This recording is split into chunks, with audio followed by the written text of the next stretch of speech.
Good day, everyone. This is the Divine Destiny Network channel, where we talk about everything leadership, career, personal development for your growth, for all round growth, where we get life skills and where we get better as leaders. So, I have with me today somebody I respect so much, and his name is Pastor William Sloho. You're welcome, sir. Thank you, sir. Thank you for having me on the show. All right, sir. So we'll be discussing on a very important topic, and we're in the season of elections, where we are getting closer to the D-Day, and so we are going to be really looking into how we as Christians can really do better, get involved in politics and governance in our nation, Nigeria. So I want us to pay rapt attention as we go along on this journey together. So, sir, my first question to you would be, um, before I get into my that question, I just want you to give me a brief, or give us a brief introduction about your um, your background, and then why you are so passionate about leadership and politics and governance in general. I think I should just streamline it to my introduction so that somebody watching me get to meet me. But I'll try to cover that which you've asked. Okay, I am William C. Loho, as you rightly mentioned, and I am a broadcaster, I'm a TV presenter, and a host for Christians in Politics. I also I see myself as one who God has given the burden for transformation and transformation leadership wise. And for you to get true transformation in the society, it definitely sometimes rests and majorly rests on the shoulders of leaders. And that is why I'm interested in politics. Not because I like the politics, but I like the politics because it is a factor in our human experience. True. It affects every aspect of our lives as humans. Whether you're a Christian, whether you're a Muslim, whether you're a non religious person, whether you choose to believe it or not, leadership and governance, through politics as it's run now, especially in Nigeria where we practice democracy, affects you wherever you are. And even if it's not democracy, it affects you one way or the other. So if you're going to change, then you need to you need to channel your energy in the center of the wheel. In the right Because direction. once you get that right, you begin to get other things begin to fall in place. And once that is wrong, it begins to become a challenge as you see around the world. That's true. Just to allude to what you said, John C. Maxwell says everything rises and falls on leadership. Yes, So sir. this is the bedrock of having a great society. And that's very true. So my second question would be, in your own words, define leadership. Okay, leadership. Permit me, I would not say I have my own words yet, but permit me to leverage experts, right? I want to put it simply because I'm not coming here as an educationist. I'm not coming here as one who is a master of English or leadership, as it were. I'm coming as one who is an active participant in this circle. So I want to break it down. They say if you want to make a concept simple, easily assimilatable, make it so simple that even the dumbest person can understand it. And leadership is the ability to move one or more people from one position to another. That again points to transformation that I said earlier.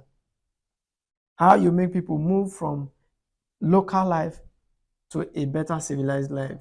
How you move people from moving from or living without laws and living wild to a place where we build a civilized environment, a civilized community where everybody lives, love, respect, and share mutual understanding. Do you get the point? So that ability to move people from one point to another, it may be a point of um, physical motion. It may be a point of mental motion. It might be, in fact, Mental motion is one of the strongest way to transform a society, because everything, the Bible even rightly says that as he thinketh in his heart, so easy. So it is that place of thinking. And if you're able to move people mentally, create that paradigm shift, every other thing will just automatically take place.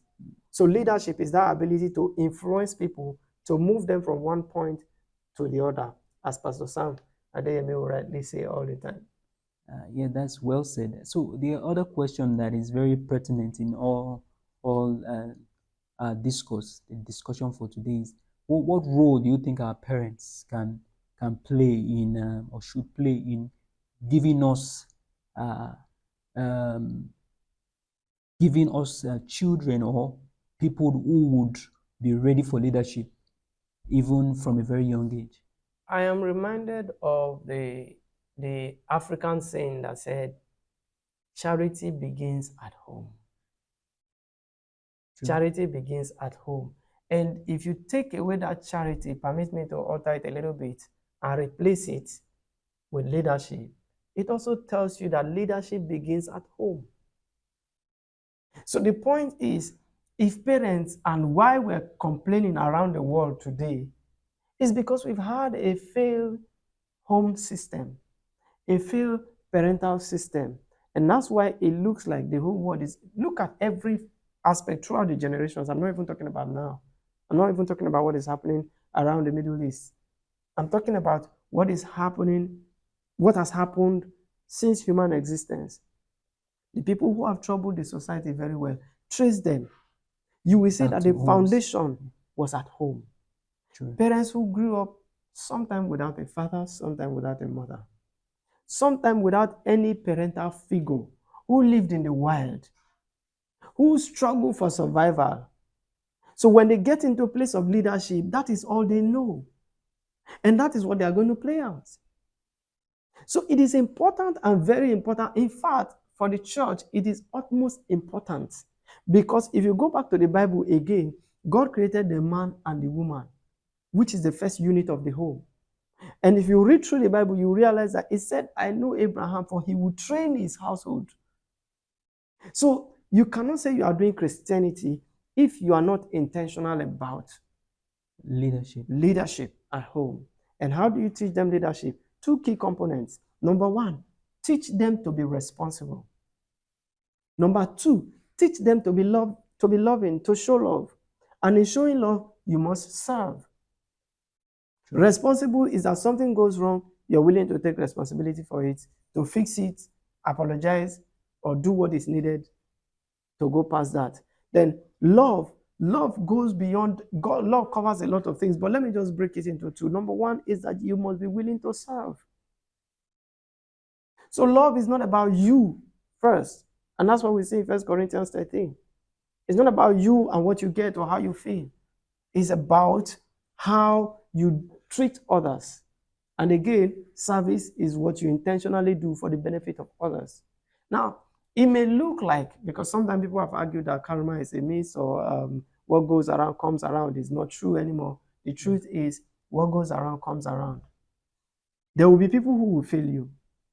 That's true. When you serve, when you show love, but that does not change who you are. That should not change who you are. That should not. You should be able to be insistent or consistent. Because if you give love to 5 people, if one of them were to return to tell you thank you or return to show appreciation, it will pay off for the rest 4. If you are lucky to have 2 or 3 who return, then you see, you're already changing the world. So once people are taught at home to be responsible for their sibling, to be responsible for the way the house is, to be responsible for decision making, it makes it easier for children to begin to grow and know that if there's a change that is needed, I don't need to blame someone. You have to take responsibility. I need to take responsibility to make it happen. So my next question would be, how do we get started as Christians? How do we get involved from the grassroots? Okay, we've talked about parental responsibility, and I think every parent should be intentional. If you don't know anything about leadership, pick a book, take lessons online, watch YouTube, ask simple basic questions, leadership, ask, how do I teach my children leadership? You want them to be responsible, first of all. That's how they will be responsible to you. Then now when we come about getting started in politics, I think also, let me also put it on the church a little bit, that we need to be intentional in pushing our people, just like we push them. At some point, there was a separation of church and business. And then at some point, we got permit me to say wiser, even though it was our place to set the pace. But we began to preach. We began today. Now we have seminars organized in church. We have business talk. We have financial trainings. We have, I'm not talking about those that are preached in services. I'm talking about even specialized programs. Seminars. For these purposes. In church and organized by church people. Nothing stops us from organizing political meetings. That's very We true. talked about it. We bring players in the field. We look at challenges. We dissect it, and then we plan a way forward. We look at the world generally. We call in experts if we have to, or we discuss ourselves, what can we do? Thereby educating ourselves, Exactly. getting enlightened, getting ready for. Now, the point again is, how do we get started? Let me also put it to you watching this podcast right now. Are you a member of a political party? If you are not a member of a political party, then you are part of the problem we're trying to resolve right now. Because the church has avoided that so much so that we have now become, those of us who, the church, who is supposed to be the trailblazer, the light of the world, shaping the politics, shaping the leadership, bringing out policies that are God-oriented, that are God-favored, that are human-centered. Yeah. And now at the end of receiving every jargon. If you look at our constitution today, there's a lot of discrepancies. There are so many things that ought not to be in that document, but are there because we didn't have a representation. So you need to get yourself into a political party, register for any political party of your choice, and be a card-carrying member, because leadership is first at the grassroots. And in case you don't know it, you think it's by election. Before they get to the election box, some people, they've done what they call primary, as we see. Yeah. And that's where it's leaders who will go to the election box are selected. If you are not part of a political party, you can't select. If you're not part of the system, if you don't understand the system. So if you are in the system, you can, first of all, decide to vote for a credible candidate who should be a believer, or a believer, one who is living by the lifestyle of Christ. That's one. Two, if you are now a political party member, those who are able, those who have the capacity, can vie for office. If you cannot go to higher office, as you enter and you study the system, you can begin to take councillorship positions. You can begin to take from your ward, maybe ward chairman, maybe secretary, PRO, something. Be a part of the committee. And then when you become a part of that, that's when you begin to help change the narratives from what they say politics is dirty to making it clean. Because you are bringing out policies that are good, policies that are beneficial to humanity. And let me say this on a place. I have observed in my little work with leadership and politics, any nation, any society that put the love of humanity first, that society will develop. Go and check anywhere in the world. Go and check any leadership that has transformed their nation. Go and check. At the heart of it is love for humanity. And that, again, I told you, we can teach from home. So when you select leaders at the party level, at the world level, at the primaries, who have the love for humanity, you're sure that you have transformed the nation already. Because when it gets to election day, where everybody comes out to vote, even non-party members comes out to vote, then you have already presented them with a credible candidate. But if we are not at the grassroots, it is whoever the grassroots provides, and they can provide, like they said in the previous election, what we have in these people between the candidates is like having the devil on one side and the dead blue sea, the dead sea on the other side. So either way you choose, you are still wrong.